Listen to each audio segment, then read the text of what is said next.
Assalamualaikum warahmatullahi wabarakatuh. Selamat pagi anak-anak, berjumpa lagi dengan Pak Wahab.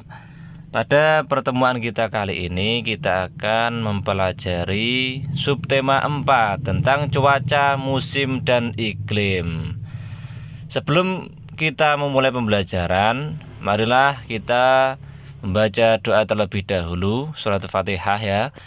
Semoga ilmu yang kita dapatkan nanti dapat membawa manfaat. Al-Fatihah.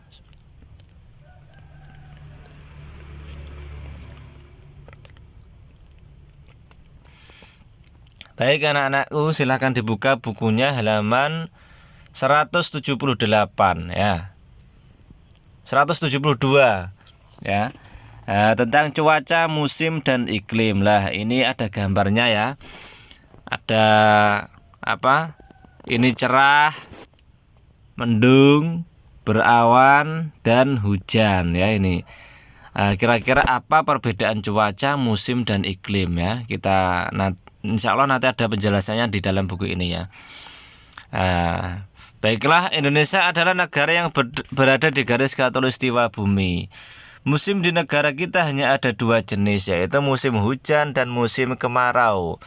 Jika cuaca cerah berlangsung terus-menerus, tanda musim kemarau sedang berlangsung. Sesekali cuaca berawan. Jika cuaca mendung dan hujan sering terjadi, itu tanda musim hujan telah tiba. Jika cuaca cerah dan hujan datang silih berganti, itu pertanda sedang memasuki masa peralihan atau pancaroba. Saat seperti ini, cuaca cepat berubah, mulai dari cuaca cerah, berawan, mendung, lalu hujan ya. Ini dari di Indonesia itu ada 2 musim, musim penghujan dan musim kemarau. Ayo mengamati, beberapa hari lalu hujan selalu turun. Pagi ini cuaca cukup cerah, matahari tampak sedikit dari balik awan. Sinarnya menembus kumpulan awan. Di jalanan tampak beberapa genangan air yang belum kering. Siti dan teman-teman berangkat ke sekolah bersama-sama. Siti dan teman-teman bercakap-cakap sepanjang jalan menuju ke sekolah. Ya, ini mereka sedang berangkat menuju ke sekolah bersama-sama. Ayo membaca, bacalah percakapan Siti dan teman-teman berikut. Nah, ini Siti memulai percakapan. Cuaca akhir-akhir ini sering hujan. Ya, hanya kadang-kadang cuaca terlihat cerah. Mengapa hal itu bisa terjadi ya? Dayu, sepertinya kita akan mengalami musim hujan. Sekarang kita sedang mengalami masa peralihan atau percobaan. Mengapa disebut masa peralihan atau percobaan? Indonesia adalah negara yang memiliki 2 musim saja. Peralihan dari musim kemarau ke musim hujan disebut pancaroba. Mengapa disebut musim? Apa bedanya dengan cuaca? Pertanyaan yang bagus, Dayu. Yuk kita ke perpustakaan sekolah. Di sana bukunya banyak, kita bisa dapat jawabannya. Siti, saya setuju. Saya juga mau ikut mencari informasi itu ya. Nah, ini terjadi percakapan singkat. Mereka juga penasaran, ingin mengetahui apa pengertian dari cuaca. Siti dan teman-teman tiba di sekolah. Mereka berencana mencari buku di perpustakaan saat istirahat nanti. Waktu istirahat telah tiba, Siti dan teman-teman pergi ke perpustakaan sekolah. Di sana banyak buku yang mengisi informasi tentang cuaca, musim, dan iklim. Di dalam perpustakaan kita harus tenang agar tidak mengganggu pengunjung yang lain. Nah, ini gambarnya mereka sedang mencari informasi tentang yang berhubungan dengan cuaca ya. Apakah ada perpustakaan di sekolahmu? Carilah buku tentang cuaca, musim, dan iklim. Bacalah bersama temanmu. Nah, ayo membaca. Benny menemukan sebuah buku tentang cuaca, musim, dan iklim. Berikut informasi dari buku itu: iklim, cuaca, dan perubahannya. Ini pengertiannya. Iklim dan cuaca. Cuaca merupakan suatu gejala alam. Cuaca dapat terjadi dan berubah dalam waktu singkat. Perubahan cuaca dapat dirasakan dari menit ke menit atau jam ke jam. Iklim adalah lamanya keadaan cuaca di suatu daerah tertentu. Iklim biasanya diamati dalam waktu lama, dari bulan ke bulan. Iklim menyebabkan adanya musim, contoh musim dingin, panas, semi, gugur, hujan, dan kemarau. Iklim dipengaruhi letak suatu negara di bumi. Oleh karena itu, beberapa negara memiliki musim yang berbeda. Ada negara yang memiliki 4 musim, contohnya negara Jepang. Ada juga yang memiliki 2 musim. Indonesia terletak di garis khatulistiwa atau ekuator. Iklim di Indonesia disebut iklim tropis dan memiliki 2 musim. Musim hujan terjadi pada bulan Oktober sampai Februari. Musim kemarau terjadi pada bulan Maret sampai September. Nah, ini ya. Kemudian ayo menulis, sudahkah kamu membaca teks bacaan tentang cuaca, iklim, dan musim yang ditemukan Benny? Informasi apa saja yang diperoleh dari bacaan tersebut? Tuliskan informasi yang kamu peroleh di tempat yang tersedia. Nah ini ya, kamu disuruh untuk mencari informasi dari bacaan di atas tadi.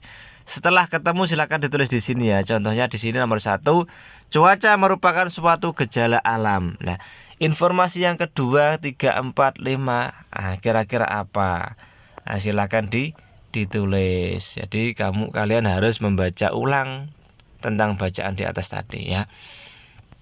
Ayo berdiskusi. Bagaimana Dayu? Apakah kamu suka dengan buku tadi? Nah, ini Dayu. Buku itu sangat membantu Benny. Saya makin mengerti tentang cuaca, musim, dan iklim. Terima kasih Siti. Wah, saya jadi bertanya-tanya, apa itu garis khatulistiwa? Dari mana kita tahu kapan datangnya musim hujan dan kemarau? Teman-teman, apakah bisa membantu menjawab pertanyaan Siti? Nah, saya tahu jawabannya, tetapi tidak sekarang. Datang saja ke rumahku nanti sore. Wah, sepertinya ada rahasia saja. Baiklah, kami akan ke rumah kamu nanti sore ya. Nah, ini mereka masih penasaran ya. Pada sore hari, Dayu dan teman-teman berangkat ke rumah Edo. Cuaca berawan mengiringi langkah mereka sepanjang perjalanan. Saat tiba di rumah Edo, mereka diminta berkumpul di ruang keluarga. Edo menjelaskan bahwa 3 hari lagi teman ayahnya akan datang. Namanya Pak Tono. Pak Tono itu bekerja di BMKG. Pak Tono akan menjawab semua pertanyaan teman-teman Edo. Nah, ini mereka sedang membuat apa ini? Nah, membuat karya seni kayaknya ini. Nah, Ibu Edo akan membuat kenang-kenangan untuk Pak Tono. Ibu Edo akan membuat karya kreasi dari kain ya, karya seni. Edo dan teman-teman akan membantu ibu. Beberapa jenis kain telah disiapkan oleh Edo dan ibunya untuk membuat karya dari kain yang ditempel dan dijahit.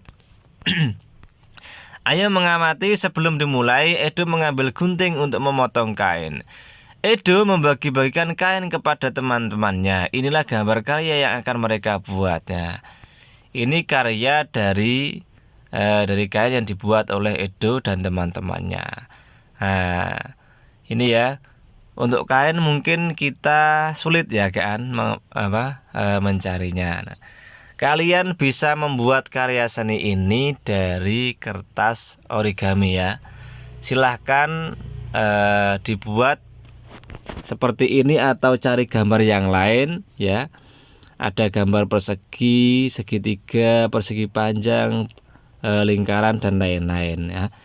Silakan dicoba membuat karya seperti ini.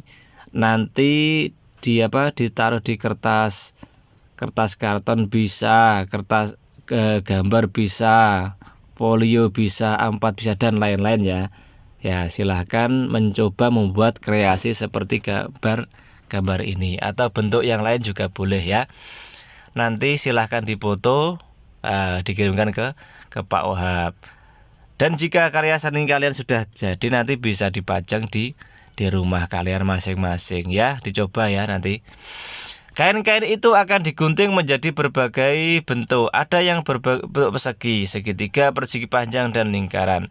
Untuk hari ini Edo akan menggunting kain berbentuk lingkaran dari persegi terlebih dahulu. Mula-mula Edo menggunting kain berbentuk lingkaran. Ia mengguntingnya menjadi 3 bagian sama besar. Edo memberikan bagian kain yang pertama untuk Siti ya ini. Edo memberikan potongan bagian kain yang kedua untuk Dayu dan Lani. Masing-masing mendapatkan 1/3 bagian lingkaran. Sekarang Edo menggunting kain berbentuk persegi. Ia memotongnya menjadi 4 bagian sama besar. Ia Ini potongan kain yang pertama ya. Ini pengurangan ya. Kalau kemarin kita mempelajari penjumlahan, ini sebaliknya yaitu pengurangan. Bagaimana caranya? Insya Allah di bawah nanti ada keterangannya ini. Ini potongan kain yang pertama ya. 4/4 dikurai 1/4 sama dengan 3/4. Kok bisa ya? Nah, ini kalau di atas itu, kalau yang di bawah itu nilainya sama, angkanya sama, tidak usah dikurangi. Cari yang tidak sama, kira-kira penyebut atau penyebut atau apa pembilangnya ya. Kita lihat di bawahnya nanti ada keterangannya. Ini potongan kedua, 3/4 dikurai 1/4 sama dengan 2/4. Ini potongan ketiga dan keempat, 2/4 dikurai 1/4 sama dengan 1/4. Potongan kain akan diberikan kepada Edo, Beni, Udin, dan Ibu Edo. Masing-masing akan mendapatkan 1/4 bagian persegi. Ya, ini mengurangkan pecahan berpenyebut sama ya. Yang di bawah itu adalah penyebut. Ya, ini penyebut, yang atas itu pembilang. Jadi kalau penyebutnya sama itu berarti tidak usah dikurangkan. Edo memberi potongan kain dengan melakukan operasi pengurangan pecahan berpenyebut sama. Cara untuk mengurangkan dua pecahan yang sama penyebutnya adalah dengan mengurangkan pembilangnya saja. Jadi yang atas ini yang hanya dikurangkan adalah pembilang. Pembilang itu yang atas ini ya. 2, 1 itu nama pembilang. Yang bawah itu 4 sama 4 itu adalah penyebut. Mengapa? Perhatikan contoh berikut. Contoh. Nah, 3/4 dikurangi 2/4 sama dengan 1/4 ya. Ingat 4 dan 4 itulah adalah penyebutnya. Penyebutnya sama, tidak usah dikurangkan. Kalau atas 3 itu adalah pembilang, 2 adalah pembilang. Jadi 3 dikurangi 2 sama dengan 1/4-nya turun, 4-nya sama, tidak usah dikurangkan. Contoh lain, 5/6 dikurangi 1/6 sama dengan 4/6 ya, seperti itu ya. Contohnya bisa, ini mudah sekali ini ya, tinggal mengurangkan saja yang tidak sama. Untuk mengurangkan pecahan dengan penyebut sama, kita hanya perlu mengurangkan pembilangnya, sedangkan penyebutnya tetap. Jadi jika kita mengurangi pecahan berpenyebut sama, maka penyelesaiannya adalah sebagai berikut. 5/6 dikurangi 4/6 sama dengan 5, dikurangi 4 sama dengan 6 ya, seperti sama dengan 1/6 hasilnya, seperti itu ya. Contohnya yang bawah, yang B juga sama cara mengerjakannya.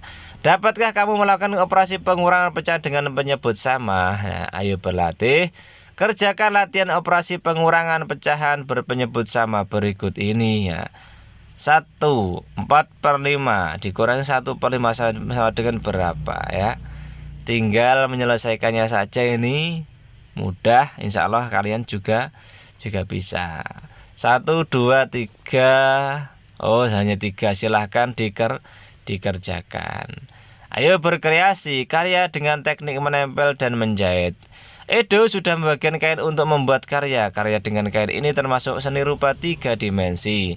Ibu Edo menjelaskan bahwa seni rupa 3 dimensi ini bermacam-macam teknik membuatnya. Teknik yang digunakan oleh Ibu Edo namanya teknik aplikasi. Teknik ini menggunakan teknik menempel dan menjahit. Nah, Edo dan teman-teman sudah memegang potongan bagian kain masing-masing. Ibu Edo lalu mengajari cara menjahit potongan kain tersebut dengan teknik Feston. Langkah pertama, tempelkan 2 potongan bagian kain yang bentuknya sama. Perhatikan posisi jarum pada kain, tusukkan jarum sesuai gambar. Langkah kedua, menjahit Feston ke seluruh bagian pinggiran potongan kain. 3, menempel potongan bagian kain yang sudah dijahit ke kain utama. Untuk hari ini Edo dan teman-teman menjahit dan menempel potongan kain yang berbentuk lingkaran dan sepertiga lingkaran ya, seperti ini ya gambarnya ya. Ya ini. Nah, ini namanya dengan teknik Feston. Hasilnya seperti ini ya. Ya. Kalian membuatnya memakai kertas origami atau kertas yang lain saja ya. Jangan kain nanti kalian terlalu sulit ya. Mencarinya juga sulit, cara juga sulit semuanya ya. Pakai penggantinya kertas origami saja yang mudah didapat. Mereka akan melakukan mereka akan melanjutkan karya seni ini sebelum Pak Tono datang ke rumah Edo. Perhatikan baik-baik cara membuat karya dengan teknik menempel dan menjahit ini. Cobalah lakukan bersama teman-temanmu ya. Nanti kalian bisa meminta arahan atau petunjuk orang tua atau kakaknya ya. Yang kita tadi membuat cara menempel saja dengan menggunakan kertas origami. Untuk yang kain diganti dengan kertas origami ataupun kertas yang lain saja ya. Seperti petunjuk yang di atas nanti ya, seperti petunjuk yang di atas tadi ya. Silakan nanti dibuat. Baik anak-anak, mungkin hanya itu penjelasan dari Pak Wahab tentang materi kita hari ini. Selanjutnya bisa dilanjutkan besok. Kurang lebihnya Pak Wahab mohon maaf, semoga bermanfaat. Wassalamualaikum warahmatullahi wabarakatuh.